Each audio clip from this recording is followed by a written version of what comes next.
Hello, incredible soul. Welcome back to the Embodied Woman podcast. I am your host, Anna Fink, the Wellness Architect, and I'm so happy to be here with you today because I want to share about how change is the only certainty. We are in such a rapid time. Everything is changing. Everything that you're experiencing right now is perfect, even if it feels horrible, even if it feels so intense. We just came out of that Scorpio full moon, and so many old patterns, so many old thoughts, old ways of being, old ways of living and doing came to the surface. And just because this emotion and this density and these old patterns surface does not mean that it is you. It does not define who you are. It is coming up to be cleared and released. So, this time that we're in is so powerful. It's so potent and it's so intense, and there's so much pressure. So there's been so much percolating within me as I imagine there's within you. And I've been sitting with what's present right now in this time, and really the way that things seem to be changing so fast, everything is shifting all at once. It feels like there's so much uncertainty that the ways of being and the ways we've known the world to operate are changing, and everything is shifting underneath our feet in real time as we speak. So I know you're feeling a lot. I know it can feel overwhelming. This is new for all of us. We came here for this time for a reason. And the thing is that the only thing that never changes is change itself. The only constant in life is change, and the only certainty in life is uncertainty. So when you begin to become aware and live and embrace that, you'll start to feel differently, because when we want something to be a certain way, we want to feel safe looking through the lens of safety with external material goods, you're going to feel hollow. You'll feel unsafe regardless. It's like the external world can only give us so much certainty, so much safety. And these patterns within us are arising to reveal old parts of us that need to be let go, that need to be cleared so we can step into who we're here to be. I feel like for me, something that I've been feeling a lot lately is the grief for who I was, or grief for what was. My mom just sold or selling her home, so she moved in her own apartment, and she has been, yeah, living in her own space, which is so beautiful. And there are parts of me that grieve having her here, and the times that we got to cuddle and talk at night. We had so much deep connection, so much time together. And another aspect that I've been grieving is the loss of my childhood home, or the transition, right? That childhood home is never going to be what it was. And we get to live those memories and cherish them. But it's like, why does our mind go toward what's fearful, what's familiar, even if it's uncomfortable, even if it's what we've known? It tends toward that safety, it tends toward what we've known and the fear. But what we want to begin to encourage and embrace right now is leaning into possibility, leaning into what else is possible. Who else can I become? Because anything is possible. I get to choose. I am the creator. I am the architect of my life. And while the mind can tend to rehearse, you know, the past and rehash the past and focus on what was lost instead of focusing on what is gained in that. The fact that my mom is selling her home leads to this possibility of moving to Santa Fe because she doesn't want to live there anymore. And that allowed her to make the decision to stay in Santa Fe, to live here. And that creates a whole new life for us, you know? And so honor the grief, honor that season for what it was. And it's so important to just sit with and feel everything. And I know with the times we're living in, there's so much coming up, and it feels like it's coming up all at once. And in a way, it is, because it's the universe's way of clearing space. And it's like the only thing we know to be true is that change is the essence of life. We don't know exactly what is coming. We don't know exactly where we are going. All we know is that there's forward momentum and movement forward, never backward. We can only rewrite the past in the present moment, and we can only be present here to create the future right now. So when we get to do something, we get to reframe how we've seen the past. We get to reclaim our power and rewrite the story. And that will allow us to become open to what's becoming. Because when we're so focused on the past and rehearsing what was and grieving what was and focusing on what was lost, we're not able to see the beauty of what is and what was gained. And this is something that I've been feeling for a long time, is this sense of loss. Like, I transitioned out of a job and I'm in my business and I'm building and I'm growing.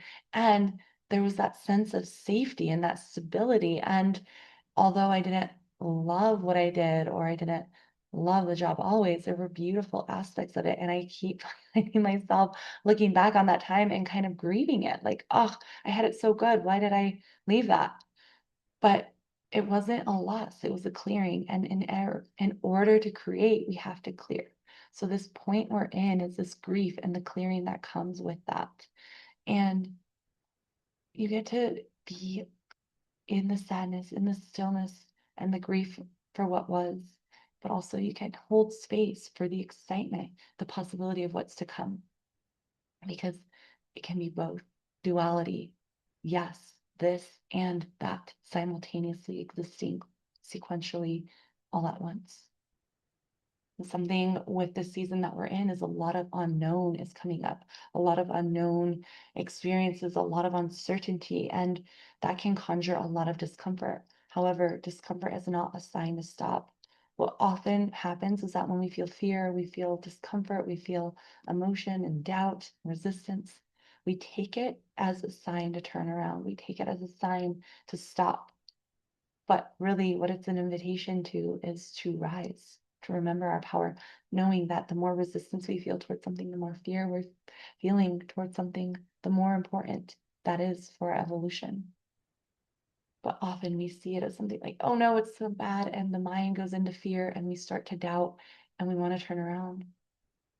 And thinking that something's wrong, what's going on, we interpret the worst. But what if the discomfort isn't actually a warning? What if it's not a sign that you're off path? What if it's a sign you're on path and it's an invitation to rise? Because the grief that comes from releasing a former version of yourself is real. And choosing a different path, one that is uncertain, that's not conventional, that no one else has walked before, that is authentically your own, is truly courageous. It requires a level of courage, a level of conviction, a level of ability to stay safe and take a risk and take a leap into the unknown. But discomfort is not a sign that you're off path. It's often a sign that you're on path and you're growing, because when you're growing, you're reaching new edges of growth. You're touching those edges of going beyond what was comfortable, beyond what was known. So more often the discomfort is the evidence that you are precisely on path. And what happens is that we shame ourselves for feeling the discomfort and then we start to play small. But what if we actually go bigger, play bigger? Because in those moments where you want to quit, it's time to recommit. In those moments where you want to back down, it's time to double down. Change doesn't happen outside of you, it happens within. And it always has been within. It begins with you. So, in order to truly experience something new, something different, you must first be different. You must first act differently, think differently, and engage with life differently. And that means calibrating your thoughts, your feelings and emotions, your choices before you have the evidence of the next iteration, because we spend so much time in waiting energy, waiting for this thing to happen or waiting for that certainty, waiting for the evidence to then take action. But it's the very creation and it's the very action that allows us to experience and create the evidence. And this is the art of intentional living, because before it feels comfortable, it's going to feel uncomfortable. And it's like our new life is going to cost us our old one. So, in order to become someone new, someone true to ourselves, we have to let go of those old past identities and old versions. And creating what you want, getting what you want isn't always comfortable. And this was a new concept to me when I heard it. I was like, what? I thought it was just going to feel so good and I was going to feel so great and confident and happy and elated. And this path of becoming who I'm meant to be and who I see myself becoming and getting what I want has been so uncomfortable, so much fear, so much resistance, so much anxiety and triggers. And something I want to share about triggers is that triggers are transformers. within every trigger lies a treasure. And when we see our triggers as teachers, as transformers, not as punishment, but as preparation, we shift, we grow faster, we accelerate our becoming, and we collapse the gap between where we are and where we're going, between who we are and who we're becoming. Because these triggers are not proof that something is wrong with you. They're actually precise instruments designed to grow you, to evolve you into who you're meant to be. They're showing you where you need to look at yourself, where you need to grow, and they point to the places within you that are ready to be met, to be held, to be transformed. That is only if you're willing to look at them, because the change, the transformation happens through awareness and you remembering your power as the alchemist. The emotions that we've labeled as negative, the grief, the rage, the fear, the shame, they're not here to defeat us, but they're here to evolve us. It's the resistance to feeling them that creates the real suffering. Because with me, it's like I woke up feeling so sad one day and I was feeling so much grief around the selling of my childhood home. And I shamed myself and I thought I should feel so happy and all of that, but that just hindered the alchemy of those emotions. But when I allowed myself to sit with it, to be with it, it transformed. And when we remember that emotions are simply energy and motion designed to be moved through us, to be felt and breathed through, we transform them. That we are not here to suppress them, we are here to transform them. Because what you resist persists. And when you resist those emotions, they persist and then they get buried within you. And when you transform these emotions through presence, through awareness, it shifts who you are, it shifts your frequency, and then it allows the new version of you to come through more powerfully, more clearly, more cohesively.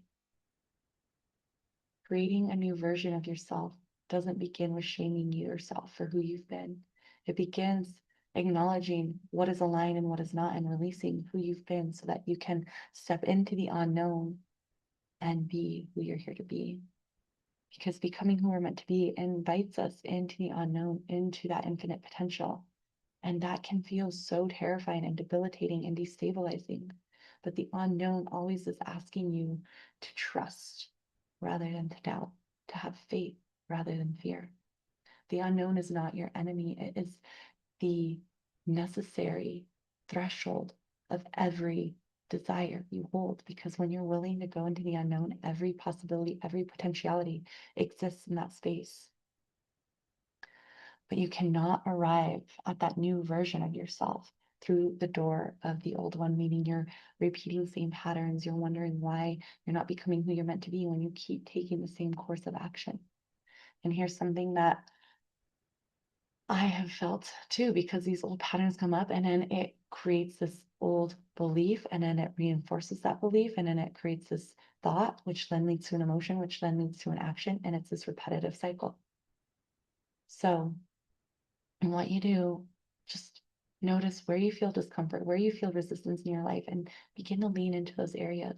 Because real change, true change, and transformation begins with making different choices, reflecting on who you've been, and choosing something different, something true, even if it doesn't feel good, because getting what you want doesn't always feel good at first. And we want to be receptive to what's being brought forward, not reactive. The universe wants us to have everything we want, but we have to be able to hold it. So we are being prepared to calibrate to that level of the version of us that can handle it. And if we can't handle it yet, we're not going to receive it, because in receiving it, we'll just collapse. So we want to experience the pressures that we're experiencing, knowing that they're expanding our capacity. This time we're in is asking you to rise. And so I want you to look at your triggers to see what they're teaching you. And instead of collapsing under the pressure, rise, choose presence, choose acceptance. Because we have to be willing to evolve our consciousness, to see beyond that which we've seen, to believe beyond that which we've previously believed. When you're willing to change yourself, the world around you changes. Your world changes. Your interactions change. But you are the common denominator. And so a new life does not precede inner transformation. It follows it. You have to change yourself. You have to start creating that change and stop waiting for it to arrive. It begins with you, and it always has begun with you. Remember that you are not behind, you are not broken, you are becoming. And in the becoming, there's a lot of unbecoming and shedding and clearing, and that's what we're in. And this time we're living in is precisely why we came here.